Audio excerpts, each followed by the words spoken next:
ஸ்ரீ கர்க சம்ஹிதை விஸ்வஜித் காண்டத்தின் 38ஆம் அத்தியாயம். பிரத்யும்னனுக்கும் சகுனிக்கும் இடையே நடந்த உக்கிரமான போரின் விளக்கம். பகுலாஸ்வ மன்னர் வினவினார், முனிஸ்ரேஷ்டரே, நாரத மாமுனிவரே, ஹரிஷ்மாஸ்ரு முதலியன அவர்கள் கொல்லப்பட்டதை அறிந்த மகா அசுரன் சகுனி அடுத்து என்ன செய்தான்? நாரத மாமுனிவர் கூறினார், அரசனே, ஹரிஷ்மாஸ்ருக்கே கொல்லப்பட்டார். சகுனி சென்றதும் அவன் கோபத்தால் மயங்கி விழுந்தான். தன் சகோதரர்களின் மரணத்தால் மிகுந்த துயருற்ற அவன் போர்க்களத்தில் இருந்த அசுரர்களை நோக்கி கூறினான். சகுனி கூறினான், பௌலோமா மற்றும் கல்கேய மக்களே, நீங்கள் அனைவரும் நான் கூறுவதை கேளுங்கள். விதியின் சக்தி வியக்கத்தக்கது. அதனால் எந்த மாற்றத்தையும் ஏற்படுத்த முடியும். முற்காலத்தில் திருப்பார்கடலை கடைந்த போது என் சகோதரன் காலநாபன் யமராஜனை தோற்கடித்தான். ஆனால் விதியின் காரணமாக அவனும் அங்கே மனிதர்களால் கொல்லப்பட்டான். சம்பரன் சூரிய பகவானையே தோற்கடித்தான். ஆனால் அவன் குழந்தை ஸ்ரீ கிருஷ்ணரின் மகனால் தோற்கடிக்கப்பட்டான். வலிமை மிக்கவர்களிலேயே வலிமை மிக்கவரான உத்கசன் தேவேந்திரனையே வென்றிருந்தான். ஆனால் அவனும் குழந்தை கிருஷ்ணரால் கொல்லப்பட்டான். இதை நான் நாரத மாமுனிவரிடமிருந்து செவியுற்று மகிழ்ந்தேன். அது முதல் பார்க்கடலை கடைந்த போது அனைத்து அசுரர்களின் முன்னிலையில் அக்னி தேவனை தோற்கடித்து என் சகோதரன் கிருஷ்ணனும் ஒரு மனிதனால் கொல்லப்பட்டான். முற்காலத்தில் வருண பகவான் கூட அச்சத்தால் போர்க்களத்தை புறக்கணித்து ஓடினார். அந்த பேய் வற்புறுத்துபவனும் அற்ப பலம் வாய்ந்த மனிதர்களால் கொல்லப்பட்டான். முதல் பெரும் போரில் தன் வீரத்தால் சிவபெருமானை மகிழ்வித்த அந்த விருச்சிகம் இங்கு அற்ப விருஷ்ணி குலத்தினரால் போரில் கொல்லப்பட்டது. என் சகோதரன் மகாநாபன் தேவலோகத்தில் வாயுவை தோற்கடித்தான். ஆனால் இங்கு இந்த நேரத்தில் அவனும் எதுகுலத்தினரால் கொல்லப்பட்டான். பகவானே, தேவலோகத்தில் தேவேந்திரனின் வலிமை மிக்க மகனை தோற்கடித்த அந்த ஹரிஷ்மாசுவும் இங்கு மனிதர்களால் கொல்லப்பட்டார். எனவே இந்த பூமியை யாதவர்கள் இல்லாததாக மாற்றுவேன் என்று நான் சபதம் செய்கிறேன். ஜராசந்தன், சால்வன், ஞானி, தந்தவக்திரன் மற்றும் சிசுபாலன் ஆகியோர் என் நண்பர்கள். சூத்தல உலகத்திலிருந்து வலிமை மிக்க அசுரர்களை வரவழைத்து இந்த நண்பர்களுடனும் உன்னோடும் தேவர்களை வெல்ல நான் செல்வேன். அந்த போரில் பாணாசுரனும் நம்முடன் இருப்பான். பிரத்யும்னன் மற்றும் பிறரை போன்ற நற்குணம் மிக்க யாதவர்களை வென்று தேவர்களையும் அவர்களின் பெண்களையும் கட்டி போட்டு அவர்களை மேரும் மலையில் உள்ள குகையின் வாயிலில் வீசி எறிவேன். பசுக்கள், பிராமணர்கள், தேவர்கள், முனிவர்கள், வேதங்கள், துறவிகள், யாகங்கள், ஸ்ரத்தை, பொறுமை மற்றும் பல்வேறு புனித யாத்திரை தலங்களுக்கு வருகை தரும் நல்ல ஆன்மாக்களையும் நான் சந்தேகமின்றி கொன்று விடுவேன். பிறகு நான் மகிழ்ச்சியாக வாழ்வேன். அசுரர்களை வென்ற வலிமையும் ஆற்றலும் மிக்க அரசன் கேசன் ஆசீர்வதிக்கப்பட்டவன். அவன் என் நண்பன், என் உற்ற நண்பன். அவனின்றி உலகில் இல்லை என்பது வருந்தத்தக்கது.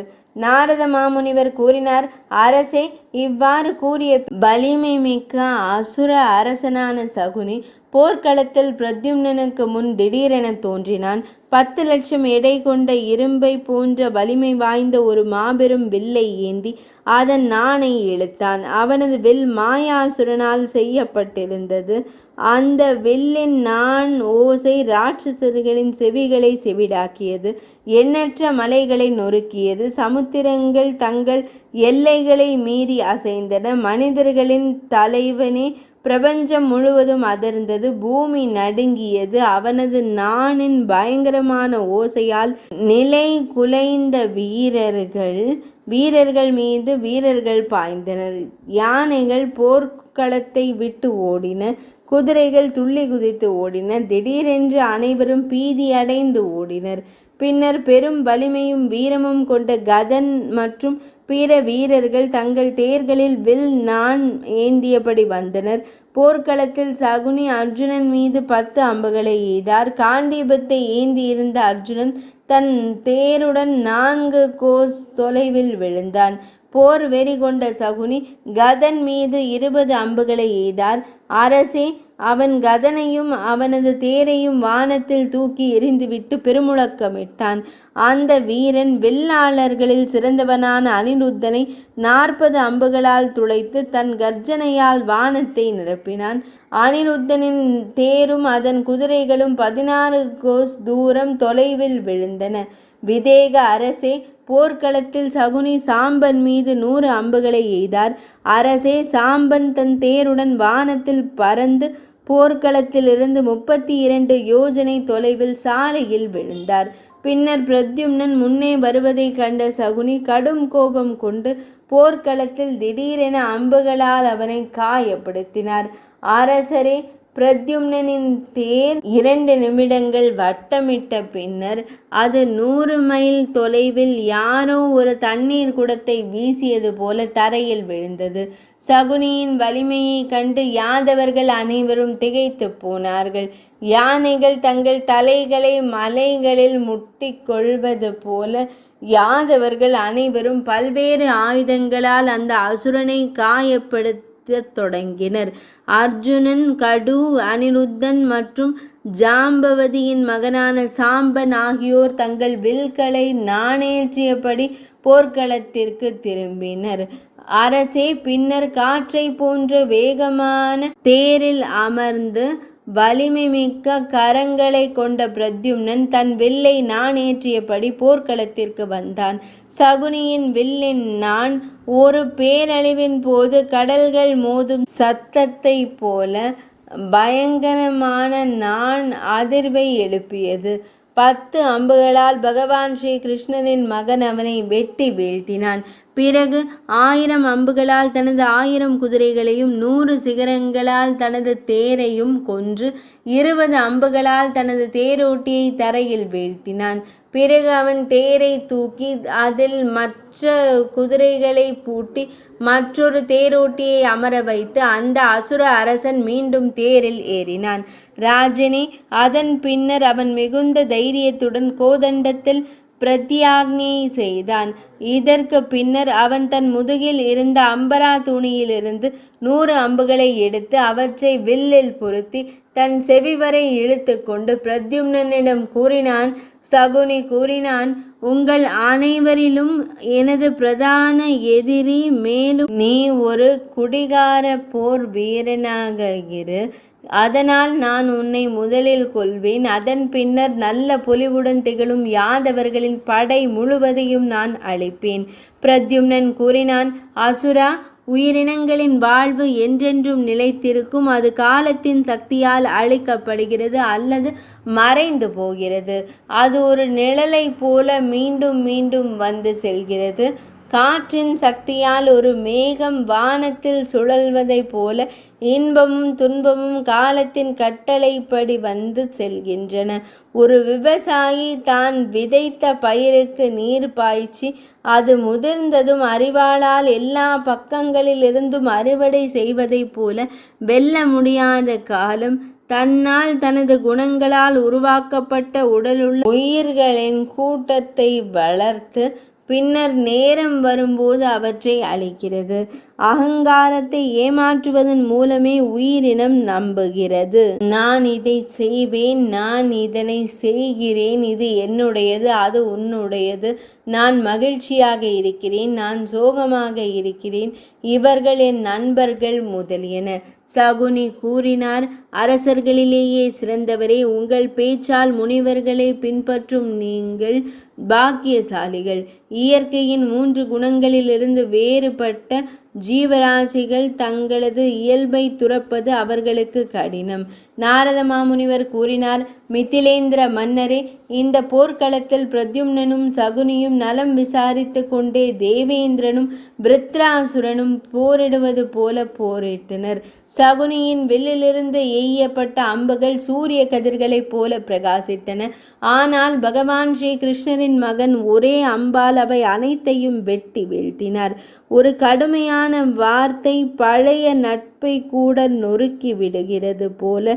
பின்னர் போர் வெறி கொண்ட சகுனி 1,00,000 பவுண்டுகள் எடை கொண்ட ஒரு பெரிய கனமான கதாயுதத்தை எடுத்து பிரத்யும்னனை தலையில் அடித்தான். ஒரு குச்சி கண்ணாடி பாத்திரத்தை நொறுக்குவது போல பிரத்யும்னனே தனது வஜ்ராயுதம் போன்ற கதாயுதத்தால் அதை 100 துண்டுகளாக நொறுக்கினார். பின்னர் கடும் கோபத்தில் அந்த அசுரன் ஒரு பளபளக்கும் திரிசூலத்தை எடுத்து பெருமுழக்கத்துடன் கர்ஜித்தபடி பிரத்யும்னனின் தரையில் அடித்தான். பகவான் ஸ்ரீ கிருஷ்ணகுமாரர் பிரத்யும்னனும் அந்த திரிசூலத்தை தாக்கி அசுரனின் திரிசூலத்தை 100 துண்டுகளாக உடைத்தார். இதற்கு பின்னர் தேவி ருக்மிணி நந்தன் ஒரு கூர்மையான வேலை எடுத்து சகுனியை தாக்கினான். அதை மேல் நோக்கி நகர்த்தினேன். அந்த ஈட்டி அவன் மார்பை துளைத்தது. இது அவனுக்கு சிறிதளவு அச்சத்தை ஏற்படுத்தியது. ஆனாலும் அவன் போர்க்களத்தில் தன் வாளால் பிரத்யும்னனை தாக்கினான். பிறகு தேவி ருக்மிணியின் வலிமைமிக்க மகன் யமதண்டத்தை எடுத்து அசுரனின் மகத்தான வாளை அதை கொண்டு நொறுக்கினான்.